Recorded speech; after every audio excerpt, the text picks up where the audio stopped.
Welcome back to Season 6 of the Group Practice Accelerator podcast, brought to you by Polaris Healthcare Partners, where we leverage decades of healthcare and business experience to drive growth in successful group practices just like yours.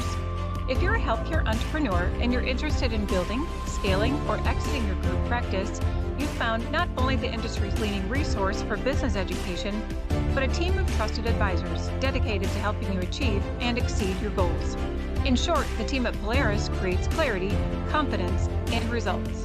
I'm your host, Jamie Falasz, and the Group Practice Accelerator podcast is on the air. Hey everyone, thanks for joining me again this week, because today we're going to tie a couple of topics together for you that can really help boost your profitability. So stick with me and I'll explain. So, as most of you know, doctor development and clinical coaching are foundational for any practice looking to grow their providers in terms of skill set, confidence, and subsequently production. And for those of you who attended our Leadership Advantage Masterclass back in January, you can already echo how critical it is to support your providers, whether they're associates or partners in your organization. Because when you invest in doctor development, your entire business is positioned to reap the cultural and the financial rewards. Now, we've done a handful of podcasts with Dr. Vivek Solanki, who is our tip of the spear on clinical coaching here at Polaris. And his work with clients is impactful in all the ways I mentioned, and it's backed by data, of course. And no doubt you've caught one of the many episodes I've done with my colleague and partnership expert, Mark Flock, where we've unpacked the benefits of offering earned or buy-in equity for your doctor providers and how that can support culture and increase revenue in separate but really related ways to doctor development. So today, we're going to lace all of that together because, as we've experienced with our clients, when we tie doctor development to a partnership pathway for doctors, we see a meaningful increase in not only profitability, but retention and the excitement from providers that get to be a part of something bigger, because the ADA's Health Policy Institute, their data still confirms for us that docs do want to be owners in some fashion, just as you did when you began practicing. But maybe that looks a little bit different for newer providers today. In any case, I don't tackle these topics on my own. I always bring in expert resources for you. So I've invited Mark to come and join me back behind the mic again today and to help us explore what tying doctor development to partnership could look like for you. Mark, welcome back to the show. Thanks for having me, Jamie. Well, good to see you. Let's jump right into today's topic, because this is your area of expertise. And we've done a ton of podcasts. And to our listeners, if you haven't heard those, please go back through our episodes, because you'll find about a dozen of them that give great partnership resources, right? I know, Mark, you've done a ton of them with me. But let's start with today's topic from a sense of, why is doctor development so important to profitability? And maybe start with that. Yeah. So on the consulting side of what I do as well, along with the partnership side, Jamie, that you mentioned, I hear all the time from doctors and from business owners that their associates and doctors are always talking about pay. I want to make more money. I need to make more money. Where's my bonus at this year? Or how can I need to make X, and it's always much greater than what you're currently paying them, even though it may be a very fair and advantageous, clinical rate, whether you're a specialist or even a, general dentist. So I think the thing here is, whether you have $700,000 producers or even $1.2 million producers today, like I said, the majority of them are asking for more pay. So what can you do to increase that over time? Mhm. And that's really going back to a lot like what you just mentioned earlier with Vivek. It's clinical development. And yes, people say, well, I'm worried about developing these people and I'm worried about them leaving me. Well, that's where having something like a partnership thing, which we can talk about later on the tail end of that, can help to retain them, because there's a vested interest to help grow these individuals from $700,000 producers to million two producers over time. And that's when you realize you don't necessarily need to hire more people always. Yeah. You just can develop who you have. And if you develop who you have and increase their clinical production for a year by $400,000 or $500,000, they're gonna make 150K more, roughly speaking, on an annual basis. They're less likely to be banging down your door for more pay when you're the one that's helped develop them over time. And it could be in many different ways, you can dig into it. But that's just kind of at a high level that I see. Jamie, I'll kind of leave that back up to you if there's any other questions. But that's That's usually the inflection point most doctors growing see, get, and understand is taking those doctors and doubling what they're producing. And some people say, well, I don't have the process, I don't have the procedures. All those things can be fixed and made more efficient to get there more times than not. Yeah, and that's part of what Vivek does with our groups, right? He Mhm. goes in there, he sits back, he analyzes first, right? Yep. And then it's shoulder to shoulder, it's drills, it's expanding their procedure mix so that you can elevate profitability and therefore your increase. Because the last thing you want is to have that increase that people are coming to you for every year come out of your pocket without some way to offset it. And we don't wanna just offset it, of course. We wanna make this, profitable for everybody. So, can that development and we know the answer to this, but let's talk a little bit more about how that development can cure those wage increase asks Yeah. consistently made by your doctors, because you know they're gonna ask every year. Yeah, that's a loaded question because there's probably a thousand things that we could talk about depending Sure. on your situation for those that are listening. If you as an owner are not training and developing your doctors, whether you have one or two or you have 20, 30, whatever that is, not developing them on a regular basis, do you have someone who is? You know, whether it's maybe a chief clinical director or someone you bring in outside, or it's maybe you know, quite frankly, if you're stepping back from the chair slowly over time. And like I mentioned earlier, if you have, say, a good example would be six doctors that are producing 700,000. Back to that example that I mentioned earlier, six doctors producing $700,000 a year. That's $4.2 million a year. And if you're able to take them to $1.2 million, so from 700 to 1.2 over 2 years, not 1 year, it's a drastic jump. Don't get me wrong. Yeah, Maybe over 2 or 3 years, let's just say. You know, you're going from what 4.2 to about 7.2. I think doing some head math here, 7.2 without adding any headcount. You now have doctors. If you're paying them roughly, say 32%, that's probably about 220, $225,000 a year in income, and now they're making 380, 385. exactly. And that's $160,000 change in their income. And you didn't have to hire anyone else. And all of your overhead that's fixed, you know, like your certain like utilities, your rent, all your fixed costs remain the same, but you haven't added any additional headcount to get there. Now, yes, you might need to hire like an assistant or maybe another hygienist if you're a general dentist to kind of get there. Yeah, Front desk is probably booming, you know, busting at the seams because now you're seeing $3 million more worth I of like it patients that on an way. annual basis. But that's a good problem to have, Yeah, and all your doctors should rightfully so be happy because they're making, well over, I mean, 60% of what they were making 2 years ago, and you didn't pay them anything different. Not to say you should constantly change their increase their pay. I'm not a component of that. I'm just a component of developing them.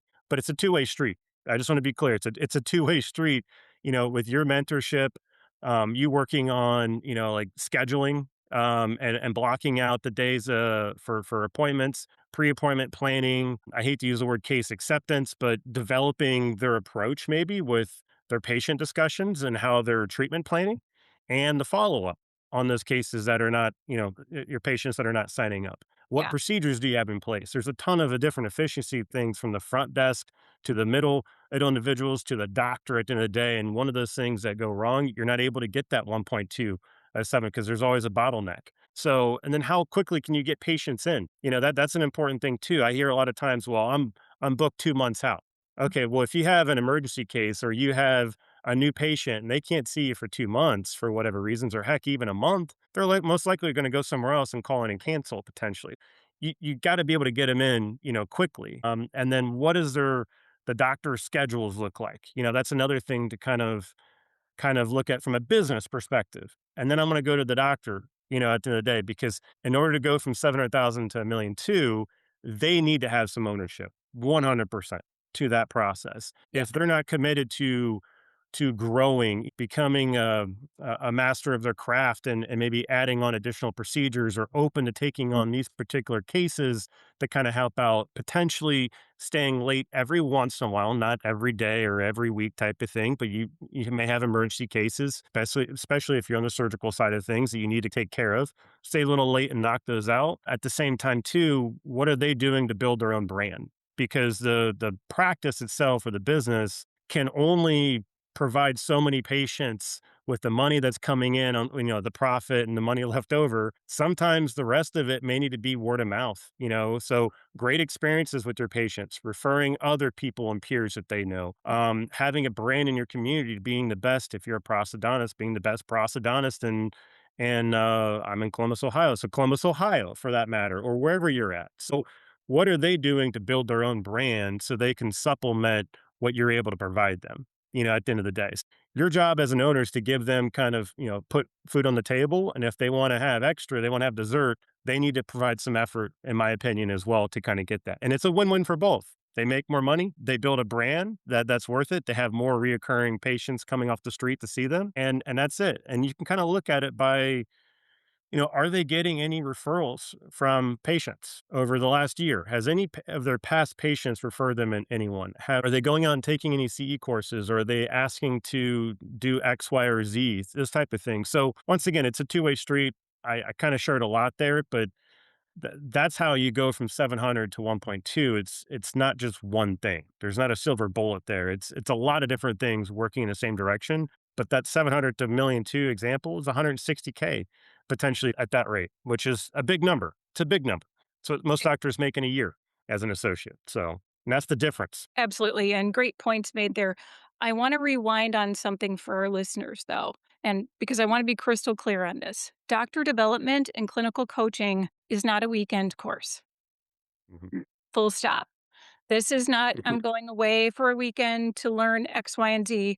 Doctor development and clinical coaching is a mentorship program. It is partner to partner within your organization. It is working shoulder to shoulder with a colleague who you learn from, who you emulate, who you work on things like procedure capacity, procedure mix. And I'm going to go back and argue that case acceptance part because I think that no, I don't think. I understand that that confidence that you get from working with someone who's mentoring you in the right ways and helping you with drills and working with patients, that really has an impact on your case acceptance and therefore profitability and helps you get from that 750 to 1.2 and who knows beyond that. Maybe it's 1.5 over those couple of years, but I really think that a clear delineation needs to be made between doctor development and going away for a course that develops you, right? Those are to, two to, very different things, right? Yeah. Two completely different things, Jamie. Yeah. Absolutely. And one thing you mentioned on the case acceptance, and it kind of hit home for me, and I see this all the time, is being able to articulate and educate the patient so they understand in their terms, not maybe your clinical terms of what to expect, between Right. the options, and then having the confidence, both of those things paired together. I would almost always say your case acceptance rates are probably going up, but lacking in either area can keep it flat or have issues. It's a combination of those two. And I'm not a clinician, but I think if you talk to most clinicians that are very successful and that they do well in both areas, not one or the other. Yeah. Agree, and that's something that Vivek does beautifully. He works with doctors to help them talk to patients. This is it's a hands-on learning program, but he's there with you shoulder to shoulder as you work through skills, as you work with patients. It's meant to be collaborative, and it's meant to really bond your culture in a way. So yes, very different. So thank you for adding to that. But let's shift now because now you have this great doctor who's been developed. Let's talk about what they might see for their future now that they have all these tools in their toolkit.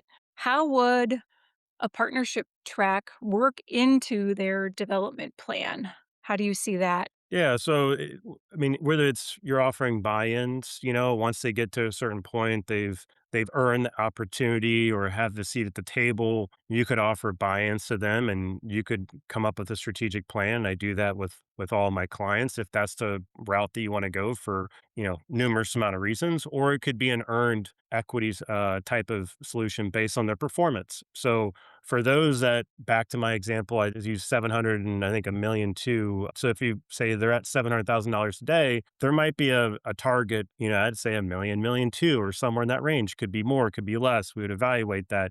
But for those that are putting in the effort, doing the work that you're asking of them, you're also providing the development for them and the mentorship and the growth, and they're able to get to that million two number, that could be an opportunity for them to earn equity and become a partner in the business. And it could be a lump sum award. It could be continuous awards over time as they continue to perform and go from 1.2 to 1.6, even, over the next 5 to 6 years. The nice thing about it is now they have a place to call home because they're not only went from making whatever that example, I think it was like 225 and 385 or somewhere in there, go from making 225 to 385 and continue to go north.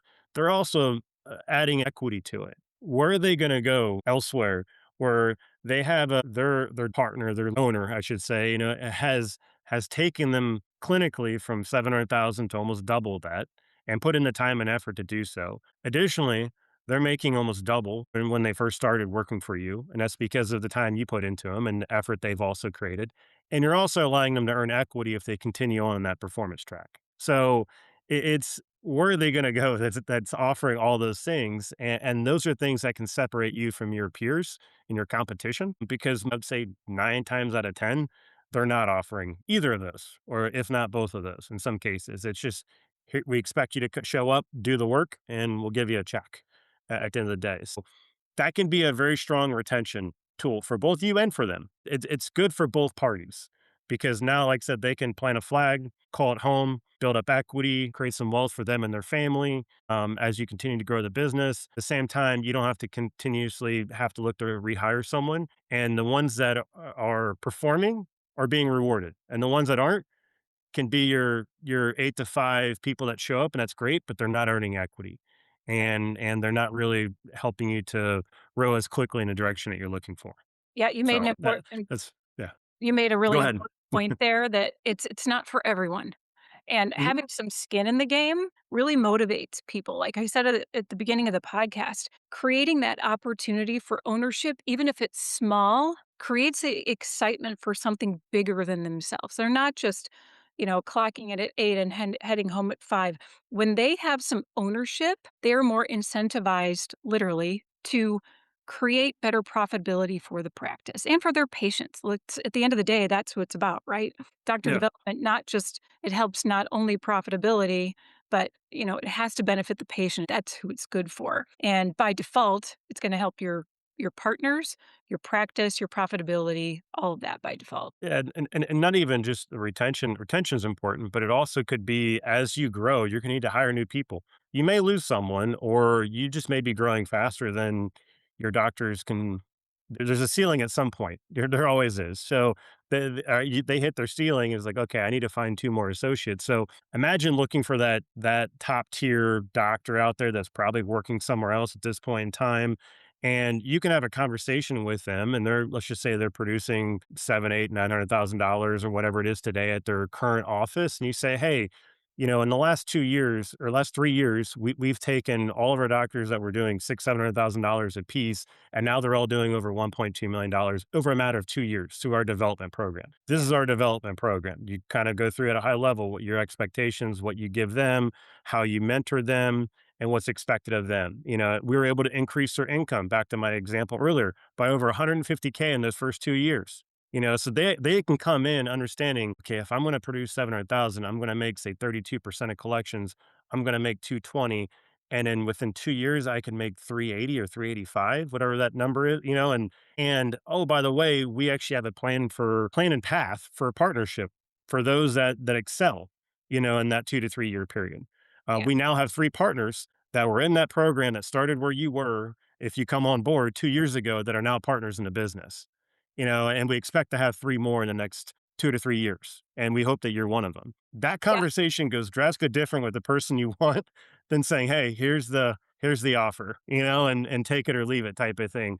I mean, you're not selling it. You're just kind of bragging about what you've done, but it's all factual information, and they're just eating it up, and they're asking you, when can I start? Exactly. There's that And I excitement think that at we that talked point, yeah. about. Yep. Right. Also important to point out here that I know that there are probably a couple of newer listeners saying, I don't want to lose control. If I give up some equity, I'm going to lose control. Mm, No, that does not have to be the case. We've talked about this. on a dozen other podcasts, and, you've written LinkedIn articles and LinkedIn posts, and it does not have to be that way. This is a very customized plan that you create with doctors, so I really wanna be clear to our listeners that it is about what you want for your business, and it's very customized. So, no, you're not giving up a bunch of control. It can be exactly what you want it to be. You just have to talk through those finer points, really. Yeah, to your point, Jimmy, that's a great point and thing to bring in there. And as I've mentioned that on many of my past ones, but obviously we haven't talked about it here. Absolutely. And that's why I go through it. And you want to hire someone if you're going through this process that understands all aspects of equity and partnerships because and you need to look at your interests and what your expectations are so you don't create something blindly that's going to cause an issue for you in 3 to 5 years that you weren't expecting. So Yeah. absolutely. You tell me what you want. I can go through and pull the levers and work with an attorney and create all that information and Mhm. say, yes, this is going to work, but it's maybe at a disadvantage to do this. How about this instead? Oh, that sounds better. Okay, perfect. So that's the part like very front end before you roll anything out. You have to go through that and create that structure and framework. And there's buttons where I can click yes, no is probably the simplest way to put it and we go through all of that together in the process. And it's Yeah, important. You absolutely have to do that you do. before you start creating the legal side of things. Yep. Yeah, and again, we work with some fantastic legal partners, and for the founders out there considering this, rest assured, it can be customized to what exactly you want, and there are provisions in there in case someone leaves, things like that. So these are all things that you work through and talk through before anything's created or put on paper. And Mark, I have one more question for you because this is going to be All right. important. This is going to be important for founders to hear. How is this stabilizing for revenues and profits for your business? Because that's an important element here. We can talk all day long about doctor development and partnership, but people want to stabilize their business and grow their business from there. Yeah, so it can be stabilizing for many different ways. If you look at it, I hear doctors a lot of times, let's just say, they're paying 32% of collections for that. If people are coming to them and saying, hey, I need a pay increase, and you're giving them bonuses or you're giving them going from 32 to 34%. Well, at Yeah. some point there's a ceiling. And if you go from 32 to 34 to 36, just to be competitive, and with the market and everything going on versus trying to develop them and make them more money at the same percentage, it's coming out of the business's profit. Every time you increase their pay by 2%, 4%, 6%, or whatever it is, or pay bonuses, it's pulling out of the EBITDA or the profitability of the business. At some point, you're underwater. If you continue on going that route and that's how you plan on continuing to incentivize them, you eventually become underwater because you're paying your doctors, say 40, 45%. If your EBITDA was say 10%, 15% before, now you're at 0 to 2%. You have no money to spend for marketing. You have no money to potentially pay next month's payroll. So you have to be looking big picture. And this is just it's time and effort is probably the best way to put it. Yes, a little bit of money with the development side of things, but it's just time and effort from both sides to get there. And then obviously you need to spend money on marketing for new patients. That's important depending on demographics, the type of patients you're going after, if you're, Medicaid or insurance or PPO related or fee for service, and just like all of those kind of matter and how much you need to spend in marketing and where you're putting it. So in order to give those doctors the amount of patients to see to go from 700 to 1.2 at the same time. So and then obviously the equity that can be stabilizing for a doctor because at the same time, if you're a partner in the business, depending on how we set up that equity, they might be leaving some on the table if they choose to leave. If it's like an earned equity situation, so which is fine, but at the same time, they're more likely to stay and continue to grow that equity and produce more over time. So there's a lot of different things. That's a very loaded, broad question, but just to get back to the development and the pay, hopefully that example makes sense, Jamie, and just why at some point it's a double-edged sword that you can get in trouble with pretty quick, just constantly increasing pay rates. Yeah. Yeah, if you've got a hole in one of your pockets, that's that's gonna be Fair. at Yeah, some point, absolutely, "Where's all yes. this money going?" But you're Yep. absolutely right, you have to look at the bigger picture and how all these things tie together. It's not simply about retention, of course, that's important, because if you've invested in someone, you want them to be investing in your business, right? Mhm. Um, Absolutely. yeah. Well, Mark, so good to have you on the show today. lots to share as always. And to our listeners, we love the questions that you send us. So keep them coming and we'll keep delivering the content you ask for. You can always reach out to Mark at mark@polarishealthcarepartners.com.